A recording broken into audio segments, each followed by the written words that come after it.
à tous, bonjour Catherine. Bonjour Willy. Alors merci de nous accueillir dans cette grande ferme Je vous en prie. qui est composée de combien de bêtes? 140 vaches laitières et 300 bêtes en tout. Ouais. Autant dire que ça doit être un sacré boulot. Oui, oui, oui. Et on va surtout se tourner vers une chose que vous avez en commun avec vos animaux, Catherine.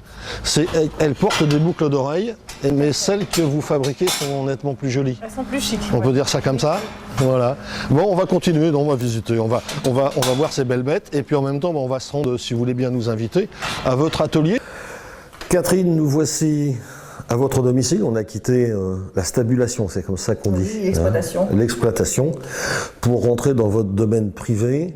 En fait, domaine privé, je ne sais même pas si c'est une maison que vous avez ou un magasin. Non, ça reste une maison. Ça reste une maison avec tous les présentoirs. Un autre lieu de travail, oui. Alors, bien évidemment, je savais depuis un bon bout de temps que vous fabriquiez des bijoux de toutes sortes. Ce que j'ignorais avant d'arriver ici, c'est la quantité, la diversité et la richesse des pièces. Alors, expliquez-nous comment c'est arrivé, parce qu'en fait, c'est assez récent. Ah, complètement. Disons que c'est venu comme ça, du jour au lendemain pour les bijoux, sachant que je faisais des figurines pour commencer. J'ai commencé à faire des figurines en pâte polymère, donc c'est la matière que j'utilise. Alors, présentez bien, parce que celle-ci, c'est votre première réalisation. Alors, effectivement, c'est la première. Donc, ça représente une petite elfe. Hein. J'ai pris un exemple sur une image, une photo, et je l'ai mis en 3D. Voilà, je l'ai modelé entièrement à la main, cuit et verni. Et ça, vous l'avez réalisé il y a combien de temps? Écoutez, c'était en 2011, donc j'ai dû la faire en un après-midi. Et c'était en juillet, il me semble. Je dois avoir les dates partout, quelque part marquées. Au mois de juillet, en 2011. Voilà. Voilà. Alors quand vous dites ça, on a l'impression que c'est naturel de faire une telle réalisation il y a un an pour la première pièce. Ah ben écoutez, pour moi oui, c'est venu comme ça, tout simplement. J'ai juste utilisé un moule pour le visage et le reste entièrement modelé main. Voilà, comme ça sortait tout naturellement. Pardon. Alors la question qui vient naturellement aussi, c'est de savoir est-ce que vous avez fait du dessin, de la sculpture Du dessin, oui, j'ai toujours fait un peu de dessin, un peu de peinture, de la peinture acrylique, de la pastel. J'ai toujours travaillé un petit peu de mes 10 doigts. J'ai réalisé aussi des mini-vitrines il y a très longtemps, où je fabriquais tout à la main. D'accord. Et voilà. Bon, artiste dans l'âme, on peut dire. Sans doute. Ouais. Alors, on va poser cette première création. Oui. Vous allez nous montrer la dernière création. Alors, j'en ai réalisé une trentaine. Encore plus dans l'air du temps, parce que voilà. c'est... Et donc, ma dernière réalisation, c'était la Miss Gothique, entièrement réalisée, je veux dire entièrement, parce que le visage est sculpté à la main aussi. J'ai dû la faire en 7 heures, il me semble, celle-ci. Donc j'y ai pris beaucoup de plaisir, j'ai mis tout mon amour. Alors on va poser les figurines et puis on va montrer alors, des petites choses qui intéressent forcément les femmes parce que votre production est quand même plus tournée vers les femmes. Oui. Alors bagues, barrettes à cheveux. Des barrettes à cheveux, des bagues, je vais vous en montrer, déjà j'en ai une là sur... c'est la plus grosse que j'ai dû mettre, je crois. Alors j'ai des bagues, différentes bagues de différentes couleurs. Des pièces uniques, il faut le préciser. Des pièces uniques, bien sûr. Chaque modèle est unique. Avec, Vous inspirez de quoi pour faire vos créations? Ça me vient comme ça, je ne prends pas de modèle. J'ai appris quelques techniques avec des livres. Obligatoirement, bien sûr, il faut bien apprendre un petit peu, un minimum. Et une chose que j'aime pas, c'est reproduire exactement la même chose que j'ai déjà fait. Donc je crée, une fois que ma technique est acquise, je ferme mes livres et ça vient naturellement. Vous avez produit combien de pièces depuis que vous avez commencé? Parce que déjà, dans votre maison, dans votre salon, il y en a quelques centaines. Oui, au moins, parce que les bagues, je conduis à 160, je crois. 160 bagues. Des broches, j'en ai une cinquantaine. Vous avez des coordonnées aussi? En général, je fais des coordonnées, je fais des parures, je fais les boucles de règles, les bracelets, la broche, la bague, tout un ensemble. Montrez-nous une broche pour les cheveux. Alors, une barrette, vous voulez dire? Ah oui, pardon. Une barrette, pardon.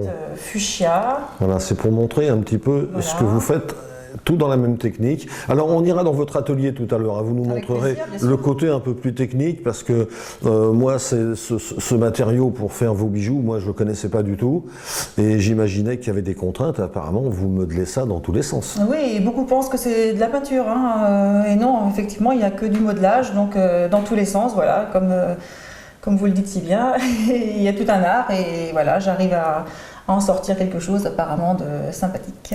Alors, on ne peut pas ne pas vous poser la question, lorsqu'on a une production aussi importante, on doit penser quand même à commercialiser. Comment ça se passe? Alors pour l'instant, je vends en ligne, hein, sur Internet. Je suis inscrite sur le portail artistique français, où on peut voir quelques bijoux, quelques créations, ainsi que découvrir mes liens sur une boutique sur Little Market et puis une boutique... Vous avez un site voilà. aussi, quoi. Oui, voilà. Et une page Facebook pour l'instant, mais je compte bien créer un site professionnel. Alors, lorsqu'on voit toute cette production et surtout la qualité de votre production, on a presque du mal à imaginer que vous êtes amateur. Oui, bah écoutez... Comment vous vous situez justement? Justement, je me situe un peu entre les deux parce que bon, j'ai créé mon auto-entreprise parce que je pense que je peux faire quelque chose de... m'agrandir et me perfectionner et vendre à l'extérieur, je pense, un jour, pourquoi pas. Alors Catherine, tout ce que vous nous avez présenté, c'est essentiellement féminin. Vous ne pensez pas faire peut-être quelques bricoles pour les garçons, pour les hommes? Si, j'y pense, parce qu'on m'en a déjà réclamé, effectivement. Alors, donc, pour quand? Pour quand? Bonne question, à suivre. Alors, je vais vous demander de présenter à la caméra ce collier, parce que vous ne faites pas que des bagues, on l'a dit, en fait vous faites tout, quoi. C'est plus simple. Et puis ce petit baguette, parce que d'abord je le trouve très joli, je le mets devant vous, pour la caméra. C'est pour montrer un petit peu les couleurs. Il n'y a rien de triste chez vous en fait, hein. Il y a du rose, il y a du jaune. Est-ce que vous faites également des travaux à la commande? Une cliente voudrait par exemple une parure pour faire quelque chose de particulier, Oui, pour un mariage. Bien sûr, j'ai déjà réalisé tout à fait, en fonction d'une tenue, j'ai réalisé toute une parure pour aller avec. Ouais. Donc je reviens sur ce que j'ai dit tout à l'heure, j'ai du mal à vous considérer comme amateur quand même. Ah bon, ouais, merci. C'est une qualité, hein, c'est une qualité, c'est un compliment. Je voudrais que vous m'invitiez dans votre atelier maintenant, pour voir comment ça se présente, parce que alors là je suis très curieux, je ne connais pas du tout ces matériaux, et qu'on voit le résultat, on a l'impression que, que ça ne sort pas d'un petit atelier de 5 mètres carrés, quoi. On y va? Ok, on est parti. Alors Catherine, vous voici avec votre petit matériel de combat, si je peux dire. Alors vous allez nous expliquer cette fameuse pâte Fimo. Alors je vais vous faire une petite démonstration. Je prends 3 couleurs, orange, rouge et rouge foncé. J'ai préparé à l'avance mon travail pour que ça aille plus vite. Donc ces couleurs, je les boudine et je les aplatis avec un rouleau, que je vais passer ensuite les unes contre les autres. Je vais les accrocher et je vais les passer dans la machine à pâte, une machine à pâte que je n'ai pas là sur place. Et cette pâte va s'aplatir comme cela. Et je vais la plier plusieurs fois et la passer plusieurs fois dans la machine à pâte pour obtenir ensuite ce dégradé que j'ai fait. Donc on voit bien la différence. D'accord. Le fondu du orange vers le rouge et le rouge foncé. Donc à ce stade, vous avez déjà l'idée de ce que vous allez faire? Un petit peu, oui, une fleur style coquelicot. D'accord. Donc j'utilise ce rouleau, j'utilise des petites plaques pour aplatir. J'utilise également des lames rigides ou flexibles, une lame plus large. Et donc mes pains de pâte polymère qui sont déjà donc de la bonne couleur. Ça se présente comme ça à l'achat? Voilà, à l'achat c'est comme ça. Et toutes les couleurs? Toutes les couleurs, différentes marques et différentes... elle peut être souple, elle peut être aussi dure, elle peut être pailletée, elle peut être... il y a différentes formes, différentes sortes de pâtes. Donc voilà. Donc je vais réaliser, alors j'ai fait aussi à l'avance un petit boudin, on appelle ça des boudins. D'accord. Un boudin vert pomme, entouré de pâte noire. Ah oui, c'est pas vendu comme ça. Voilà. Ah non, non, c'est moi qui les ai aplatis, hein, et c'est moi qui les ai roulés. Alors celui-là, je l'ai gardé de cette taille, et l'autre partie, je l'ai tout simplement roulé, allongé, réduit, pour avoir plusieurs petits tronçons. Ça me fait penser à des petits bonbons aux ans. Tout à fait, mais ça se mange pas. D'accord. Et ensuite, mes petits tronçons, je les ai mis autour de mon boudin initial. Et voilà, cela va former le cœur de ma fleur. Là, c'est une pâte à modeler, hein, ça se travaille assez bien. Alors par contre, on ne va pas aller plus loin sur cette démonstration présente, parce que moi, je ne veux pas que tout le monde connaisse vos petits trucs. D'accord. Et si vous voulez bien nous présenter alors tout ce qui est rose, parce que là, ce sont déjà des matières qui sont préparées. Et c'est intéressant de voir avec... mais voilà, mettez tout ça devant vous, Catherine, s'il vous plaît. Alors, je vais vous montrer une autre étape de ce que j'ai pu faire hier, par exemple. Donc, j'ai utilisé du rose fuchsia, du violet, du blanc. Que vous avez donc roulé de cette manière-là, que vous venez de faire. De cette manière, voilà. Je peux la faire en forme de cible, en forme d'accordéon, il y a différents procédés. Et on obtient un nouveau dessin que j'enroule d'une pâte de couleur. Après, je pourrais bien sûr couper des tronçons avec mes lames, en former des fleurs, faire des petits médaillons comme celui-là. Et donc là, vous en avez fait donc des petits, des futures bagues peut-être, ou des pendentifs. Voilà, ça peut être une bague, ça peut être un pendentif, ça peut être un autre pendentif. D'accord. Qui ne sont pas cuits encore. Je mets 30 minutes de cuisson.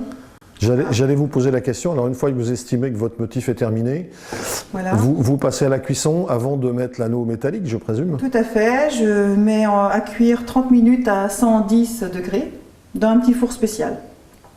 Un petit four spécial, un four traditionnel mais réservé à ce travail. D'accord. Voilà, donc différents dessins réalisés, hein, forme de fleurs, forme géométrique.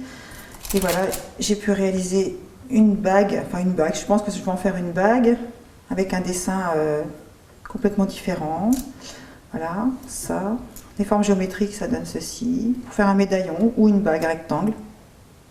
Donc c'est vraiment la créativité à l'état pur. Et oui, et on ne sait pas forcément quel aspect ça va avoir à la fin, ça dépend ce qu'on recherche. Vous avez vous-même des surprises parfois? Ah tout à fait. Ah oui, oui. Pratiquement à chaque fois, le rendu me plaît à chaque fois, il n'y a pas de souci. Et toujours des surprises et découvertes, donc c'est super intéressant. Eh ben, on va vous remercier pour cette démonstration. Merci pour la démo. Je vous en prie. Merci Willy. Voilà, c'est terminé pour ce voyage breton en compagnie de Catherine Marion. Vous pouvez bien sûr la retrouver avec grand plaisir et très facilement sur le portail artistique français à la rubrique Art déco. Art déco. Et artisanat, il me semble, la petite rubrique. Oui. En tout cas, c'est facile, vous connaissez, vous tapez le nom, le prénom et tout de suite, vous trouverez l'artiste que vous souhaitez, que ce soit Catherine ou un autre artiste, bien sûr. Moi, je vous dis à très bientôt. Juste le temps de remercier Catherine. Catherine, merci pour l'accueil. Mais de rien, c'était un plaisir. Et puis surtout, continuez parce que décidément, c'est vraiment super ce que vous faites. Très bien, merci. Au revoir. Merci beaucoup, au revoir.